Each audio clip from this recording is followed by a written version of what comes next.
こいつは一体何がどうなればこんな壊れ方するんだ。完全に真っ二つになってますね。破断した箇所をスキャンしたが、熱ではなく大質量と激突した衝撃による裂断の痕跡と判断する。じゃあ事故だったってことか。その可能性は否定できない。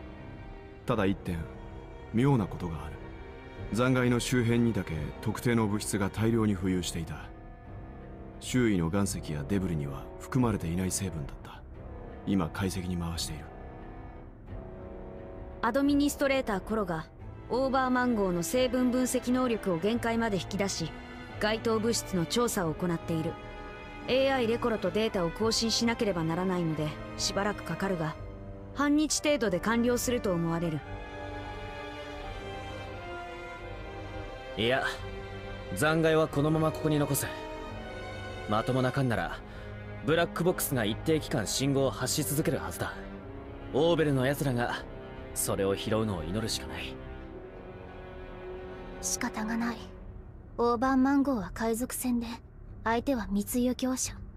お互い何かの事故の時には宇宙の藻くずになることも覚悟の上。一つ間違えば僕たちだってこうなっていたかもしれないんだよな。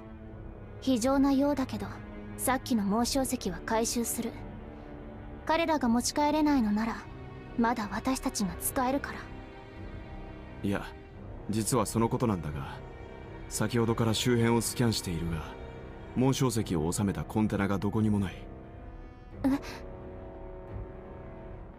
轟沈の衝撃で遠くに飛ばされてしまったのかもしれない。コンテナに発信機でもついていない限り捜索は不可能だろう。もったいない。こっちはこっちでたくましいな。仕方がない。次のポイントに向かわないと。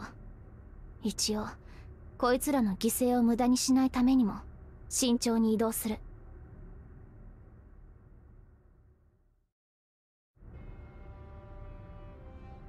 これがさっきの密輸業者の缶を砕いた何かのサンプルか。断定はできませんけどね。周辺の岩石の成分に比べて随分脆いので、これが塊になったところでよほど高速で衝突しない限り大した衝撃でもない気はしますが。おお、確かに簡単にボロボロと崩れるの。やっぱりオーバーマンゴーも少しハード面を改造させてもらった方が良かったですかね。 GFSS3214F と同じつもりでいるといろいろと遅延が発生するんですよ。この成分分析も一体いつまでかかるやら。ベルダさん、少し手伝っていただけませんか？構わんぞ。どれ。確かに原始的な成分スキャナーじゃの。これはケイ素系の物質ではないか。ケイ素？この部分を見ろ。植物の内部に形成される計算にそっくりだ。一目見てわかるものなのか？ XG 場では生育される穀物系食料を定期的に改良する必要があったからな。ケイ素は植物の光合成量やストレス軽減に必須で、植物そのものの変化や摂取する人種の性質に合わせてかなり細かく調整していた。ケイ素系の分子構造から同定を開始してみろ。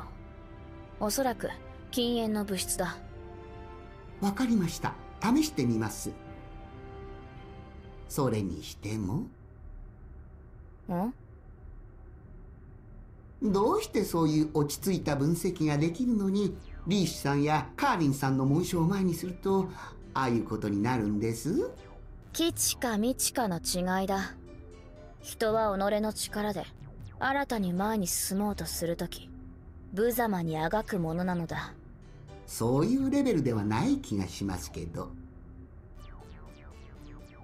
私にあまり無礼な振る舞いをするとポチッとポイントがたまって我らの艦に戻った時が怖いぞ。ああ、なんだかそういう謎のポイントがいきなりたまる制度、懐かしいですね。分析に戻ります。逃げても無駄だからな。しかし仮にケイ素系の物質だとして、なんでそんなものが浮いておったんじゃろうな。